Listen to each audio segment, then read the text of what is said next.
2:130. இப்ராஹிமுடைய வாழ்க்கை முறையை புறக்கணிப்பவன் யார்?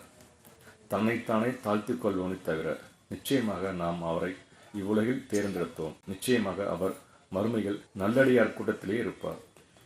நம்ம எல்லாருமே இப்ராஹிமுடைய வாழ்க்கையை வாழ்றதுக்காக தேர்ந்தெடுக்கப்பட்டிருக்கோம். ஏன்னு சொன்னால், அவர் இணையப்பொருளாக இருக்கவில்லை. படைக்கப்பட்ட எந்த ஒன்றும் இணை வைக்கல. தான் பெருமை கொள்வராகவும் இருக்கவில்லை. அவர் பொறுமையுடனும் சைபத்தினுடன் இருந்தார். அந்த வாழ்க்கை வாழணும். இப்ராஹிம் படைக்கப்பட்ட எந்த ஒன்றையும் இணை வைக்கல. அவர் பொறுமையுடனும் சைபத்தினுடன் இருந்தால் தன் பெருமை கொள்வராகவும் இருக்கவில்லை.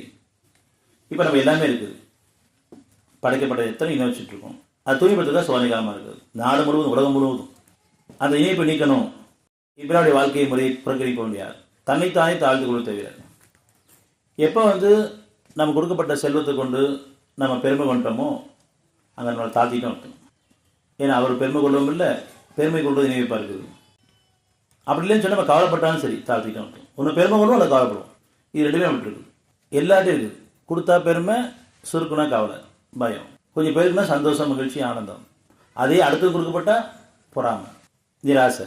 நமக்கு அது கிடைக்குமா அப்படின்ற அளவுக்கு. ஆனால் அவங்க இருக்குதுன்னு பொறாமப்பட்டுரும். இப்படி எல்லா வகையிலையும் தன்னை தான் தாழ்த்திக்கிறோம். உணர்ச்சிகள் போவதன் காரணமாக தன்னை தாழ்த்திக்கிறோம்.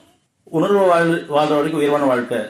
எப்பயுமே சாந்தமும் சமாதானமும் அமைதியான வாழ்க்கை வாழ்றது உயர்வான வாழ்க்கை. அப்படி உயர்வான வாழ்க்கை வாழ்றதுக்காக தேர்ந்தெடுக்கப்பட்டிருக்கும்.